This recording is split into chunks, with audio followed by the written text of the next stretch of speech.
harbinger? Like Senora and Child? Senora and Child. I didn't know you and my two least reliable colleagues were acquainted. I'm the Balladeer. Number 6 of the Fatui Harbingers. Delighted to meet you, oh mighty traveler. So many visitors today. To what do I owe the honor? Oh, so that's what this is about. I think you've got the wrong idea. I know how this looks, but I'm just here to follow orders. I'm obviously not the mastermind behind this. Aren't you supposed to be pretty tough? What are you waiting for? Go get them. You're getting all worked up over nothing. Didn't have you down as being so weak. How can you say this is nothing? How can you call it anything more? It's the way of the world. Human life is worthless. They were always going to die, with or without a delusion. At least having one gives them a chance to fulfill their ambitions. Do you have any idea how useful the Vision Hunt decree is to us? It took a lot of work to make it happen. Obviously, it was in our best interests. Good news is, our hard work is finally paying off. Generating conflict creates a big market for delusions. Now we just let the promise of power draw in the weak. For just a small price, they get the feeling of controlling the world, trading their life for supreme power. Pretty good deal, don't you think? So, the Fatui started the Vision Hunt decree? You've been behind it all along? From the outside, Inazuma looks pretty impenetrable. But on the inside, it's a land of opportunity. With a little effort, we were able to break them down from within. Eternity stretches things out over a long time, but each moment within it becomes all the more fragile. Take your friend in the Resistance, for example. There's nothing you can do now. He's a lost cause. Just like a bubble on the water.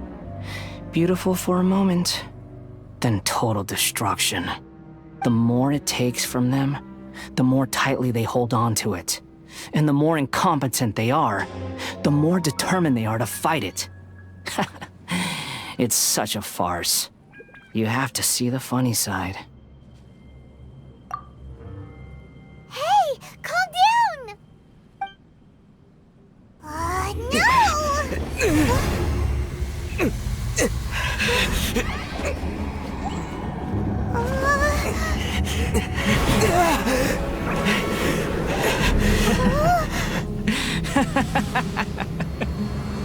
That's it. Just like that. Embrace the anger. Embrace it! The wrath of the gods fills this factory, and it feeds on your anger. What's happening? Get up!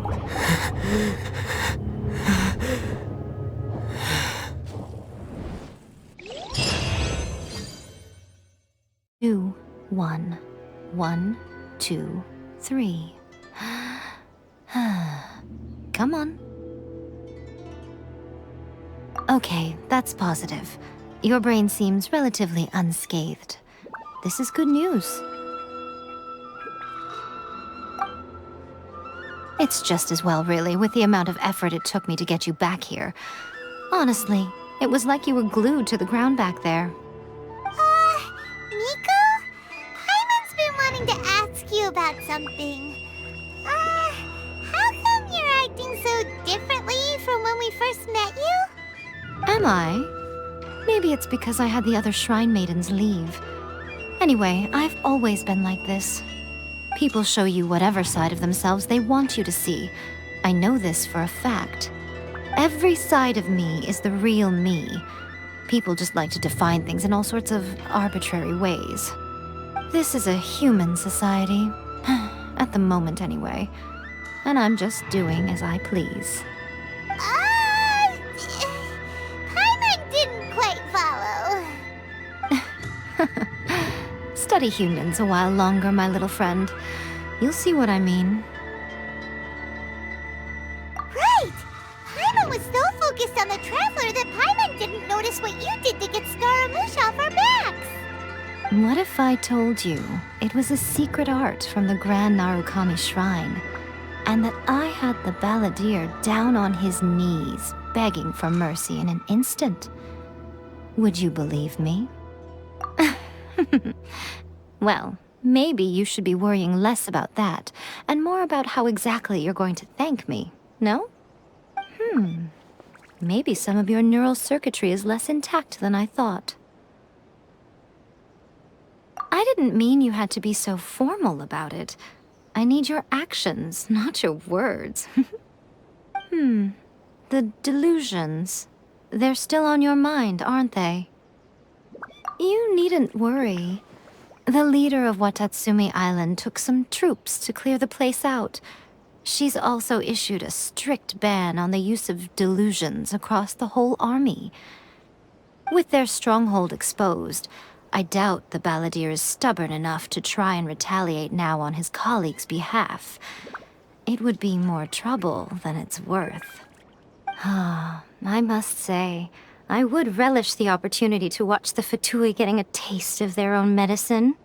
Well, anyway, that Songonamiya Kokomi, she really outdid herself this time.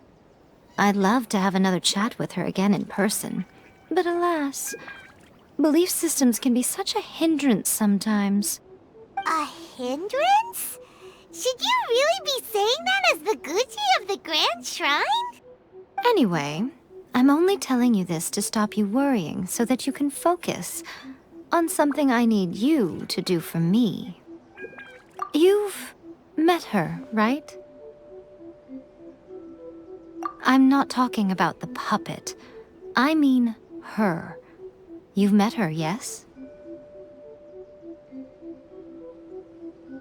Yes, the true Raiden Shogun, who meditates endlessly in the plane of Euthymia to preserve her being. Her name is A. Are you saying that the one we met at the ceremony was just a puppet?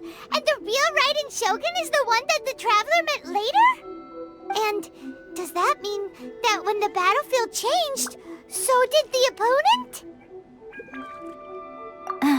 Because this is the Raiden Shogun's eternity. Before pursuing the eternity of her nation, she had to reach eternity for herself.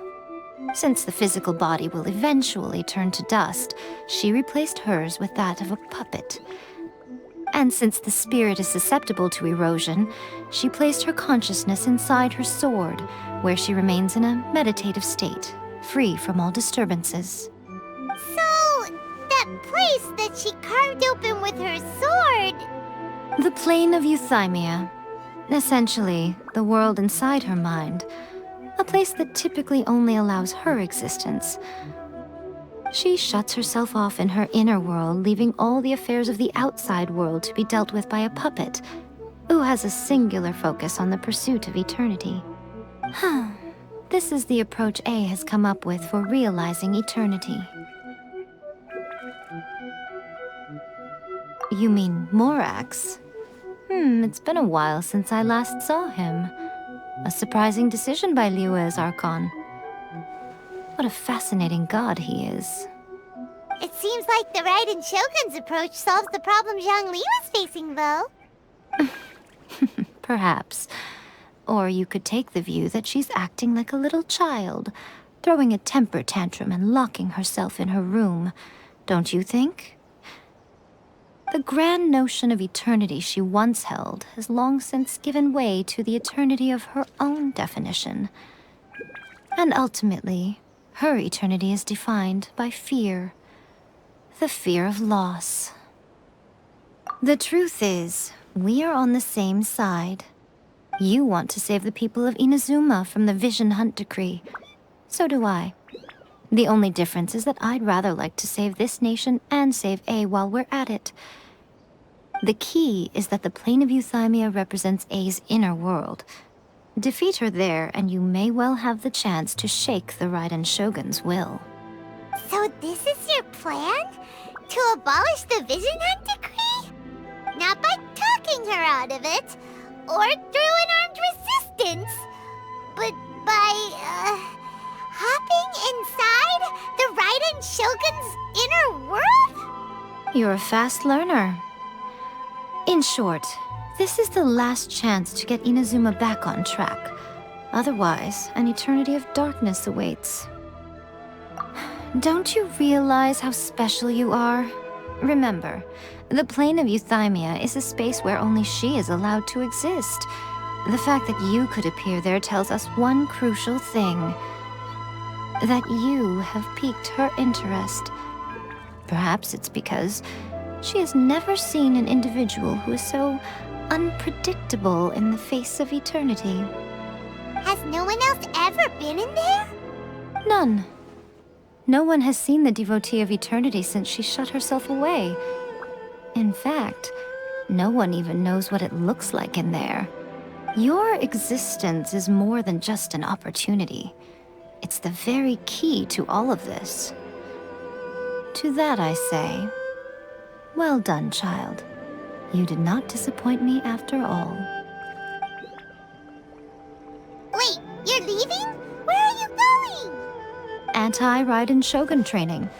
I've prepared a special program just for you. Come along now.